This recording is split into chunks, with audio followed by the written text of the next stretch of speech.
Hello friends, I just wanted to take you on a little tour of my orchard. I hope it brightens your day to see all the new growth and living things and just how abundant God is. So this is my peach tree, one of my peach trees that has grown kind of way too tall because my elderberry bush is underneath it and it had to grow up there to get more sunshine. But if you can look close, you can see it actually is going to fruit this year. There's little tiny peaches on it. So this will be its first year of really successfully fruiting. So excited about that.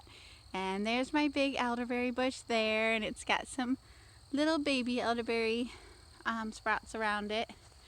And then we've got, of course, our raised bed that we just finished and put the mulch on, and I'm going to add irrigation too.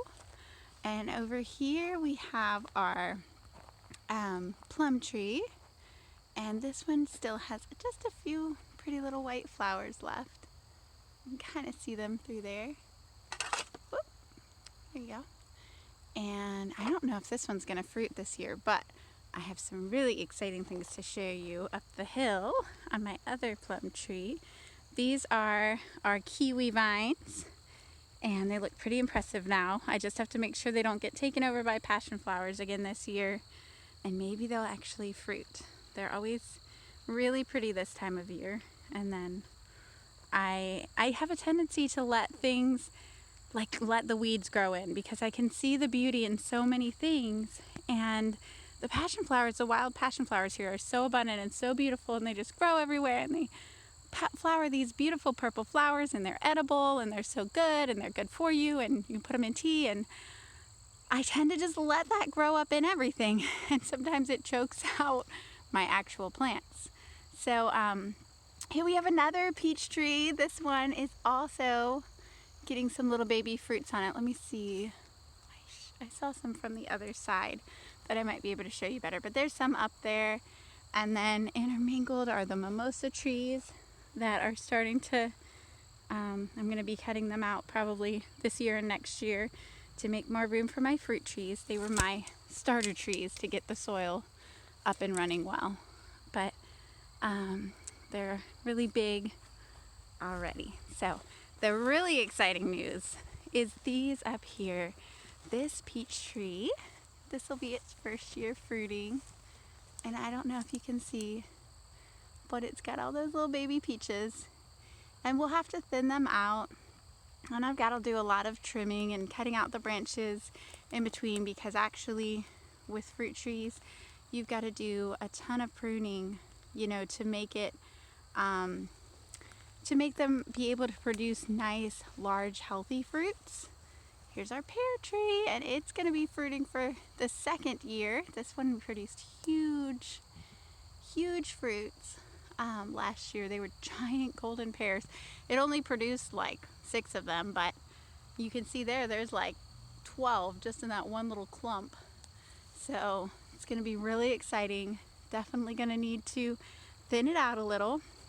And it just makes me think, this is a plum tree, that in my life I do the same thing. Like, look at all these branches just chock full of fruit.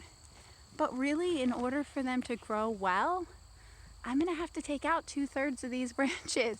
Like this one here, it has so many plums on it, but I'm going to probably need to cut it off.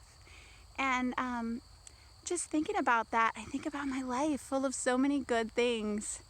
And yet, I've been realizing during this time, I really need to be careful with the time I have and make sure I'm spending time on the most important things. And I don't know if that's been going through any of you guys' minds. I know a lot of you are probably having a really tough time staying home, not being able to get out and about and have all the activities. But I just want to encourage you to just dig deep and draw near to God during this time. For me, being out in the garden helps me draw near to God. I just feel so close to Him when I'm surrounded by His beauty and abundance. And I hope you have a beautiful place that you can go to draw near to Him. Or maybe it's just sitting in your kitchen or in your living room. Or maybe it's when you're spending special time with your kids, that's when you draw near. I don't know, but this is my special place, and I just wanted to share it with you guys today. And this is our elderberry tree, and it's going to be putting out some elderberries for the first time. This is not the big one that I've shared before, but the one of the new ones that I planted just like 3 years ago. It was a little tiny one, and it's huge now. And it's just such a blessing to have all this abundance, this reminder of God's faithfulness. And I remember reading a quote, and I can't remember who it's by, but it's by someone who went through some really hard stuff. And it was, remember, I don't want to forget what I learned. I don't want to forget in the darkness what I learned in the light. So something like that. That's not a perfect quote. But anyway, just remembering what God has taught us in the good times. If you're having a hard time right now, know that God is still good. He is still faithful. He does not change. Our circumstances change. The things around us change. But God never changes. So I'll be praying for y'all. Hope you have a great rest of your week. And take care.